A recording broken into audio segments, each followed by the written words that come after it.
il avait des fruits, et dit alors à son compagnon avec qui il conversait, « Je possède plus de biens que toi, et je suis plus puissant que toi grâce à mon clan. » Il entra dans son jardin, coupable envers lui-même par sa mécréance. Il dit, « Je ne pense pas que ceci puisse jamais périr, et je ne pense pas que l'heure viendra. Et si on me ramène vers mon Seigneur, je trouverai certes meilleur lieu de retour que ce jardin. » Son compagnon lui dit, tout en conversant avec lui, « Serais-tu mécréant envers celui qui t'a créé de terre puis de sperme et enfin t'a façonné en homme? Quant à moi, c'est Allah qui est mon Seigneur, et je n'associe personne à mon Seigneur. En entrant dans ton jardin, que ne dis-tu? Telle est la volonté et la grâce d'Allah. Il n'y a de puissance que par Allah. Si tu me vois moins pourvu que toi en biens et en enfants, il se peut que mon Seigneur bientôt me donne quelque chose de meilleur que ton jardin, qu'il envoie sur ce dernier du ciel quelque calamité et que son sol devienne glissant, ou que son eau tarisse de sorte que tu ne puisses plus la retrouver. » Et sa récolte fut détruite, et il se mit alors à se tordre les deux mains à cause de ce qu'il y avait dépensé, cependant que ses treilles étaient complètement ravagées. Et il disait, « Que je souhaite n'avoir associé personne à mon Seigneur. » Il n'eut aucun groupe de gens pour le secourir contre la punition d'Allah, et il ne put se secourir lui-même. En l'occurrence, la souveraine protection appartient à Allah, le vrai. Il accorde la meilleure récompense et le meilleur résultat. Et propose-leur l'exemple de la vie ici-bas. Elle est semblable à une eau que nous faisons descendre du ciel. La végétation de la terre se mélange à elle, puis elle devient de l'herbe desséchée que les vents dispersent. Allah est certes puissant en toutes choses. Les biens et les enfants sont l'ornement de la vie de ce monde. Cependant, les bonnes œuvres qui persistent ont auprès de ton Seigneur une meilleure récompense et suscitent une belle espérance. Le jour où nous ferons marcher les montagnes et où tu verras la terre nivelée comme une plaine, et nous les rassemblerons sans en omettre un seul.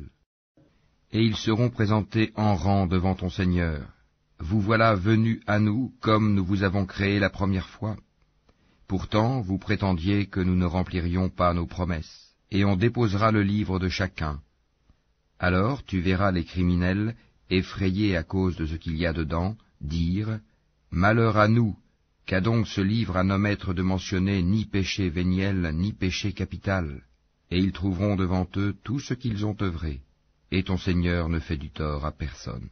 Et lorsque nous dîmes aux anges, « Prosternez-vous devant Adam », ils se prosternèrent, excepté Iblis, Satan, qui était du nombre des djinns, et qui se révolta contre le commandement de son Seigneur.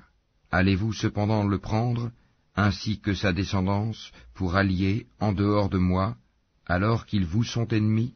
Quel mauvais échange pour les injustes! Je ne les ai pas pris comme témoins de la création des cieux et de la terre, ni de la création de leur propre personne, et je n'ai pas pris comme aide ceux qui égarent. Et le jour où il dira, « Appelez ceux que vous prétendiez être mes associés », ils les invoqueront, mais eux ne leur répondront pas. Nous aurons placé entre eux une vallée de perdition. Et les criminels verront le feu, ils seront alors convaincus qu'ils y tomberont, et n'en trouveront pas d'échappatoire.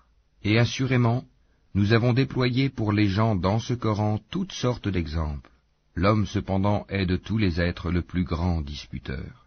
Qu'est-ce qui a donc empêché les gens de croire lorsque le guide leur est venu, ainsi que de demander pardon à leur Seigneur, si ce n'est qu'ils veulent subir le sort des anciens ou se trouver face à face avec le châtiment?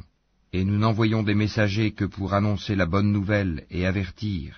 Et ceux qui ont mécru disputent avec de faux arguments, afin d'infirmer la vérité, et prennent en raillerie mes versets, le Coran, ainsi que ce châtiment dont on les a avertis.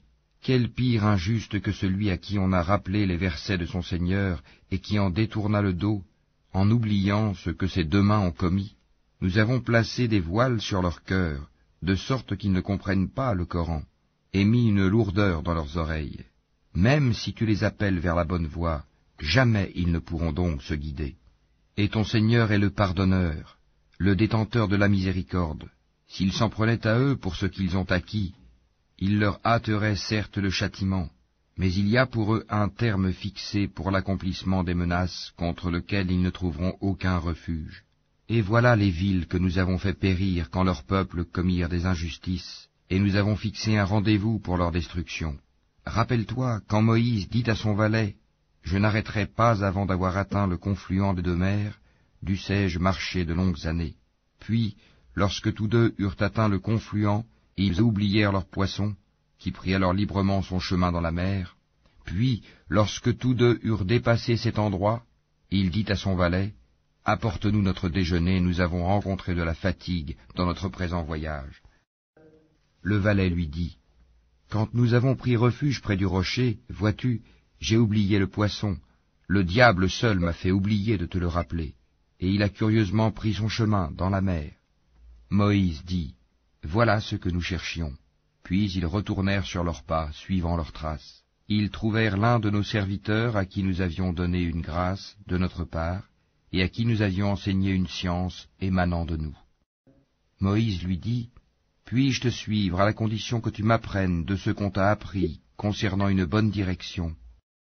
L'autre dit, « Vraiment, tu ne pourras jamais être patient avec moi. Comment endurerais-tu des choses que tu n'embrasses pas par ta connaissance ?»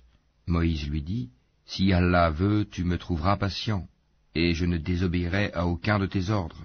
Si tu me suis, dit l'autre, ne m'interroge sur rien tant que je ne t'en aurai pas fait mention. » Alors les deux partirent, et après qu'ils furent montés sur un bateau, l'homme y fit une brèche. Moïse lui dit, « Est-ce pour noyer ces occupants que tu l'as ébréché? Tu as commis certes une chose monstrueuse. » L'autre répondit,